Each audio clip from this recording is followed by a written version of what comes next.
name is Dr. Melissa Nelson, and I'm the Vice President of Academic Initiatives at News Story. Throughout the month of May, as we bring attention to mental health awareness, we want to share some topics with you that can increase your own mental health literacy so that you have more knowledge and a greater ability to seek resources that you need to address your own mental health and mental illness needs.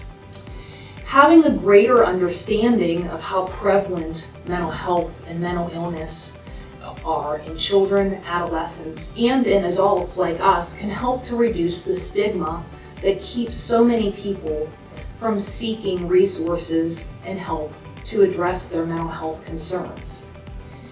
For instance, did you know that 1 in 5 or 20% of all adults meet criteria for a mental illness in 1 year, and that half of us will have a mental illness in our lifetimes? Of those of us who have a mental illness in our lifetime, over 50% of us develop that mental illness before the age of 14. And most specific to us at News Story, we need to understand that educators and clinicians have a higher risk factor for mental health problems. The amount of stress that we navigate on a day-to-day basis can make things seem very difficult for us to navigate from a mental health perspective. A much higher proportion of educators have reported daily job stress and depression than the general population. So you're not alone if that's what you're experiencing at this point in your life.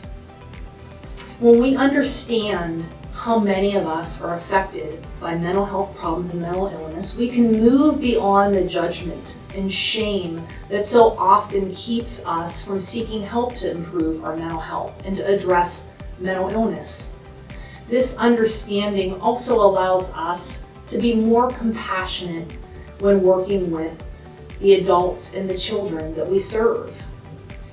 As both an educator and as your colleague, there is nothing I'm more passionate about than to talk to you about addressing your mental health problems, our children and adolescents' mental health problems, and making sure that you feel supported and that you can seek the help that you need. It's my hope that over the course of this month, that as we share information and resources with you, that you start to feel the barriers that are often in the way of us seeking care lessen, and that you would reach out to me if there's anything that I can do to help you.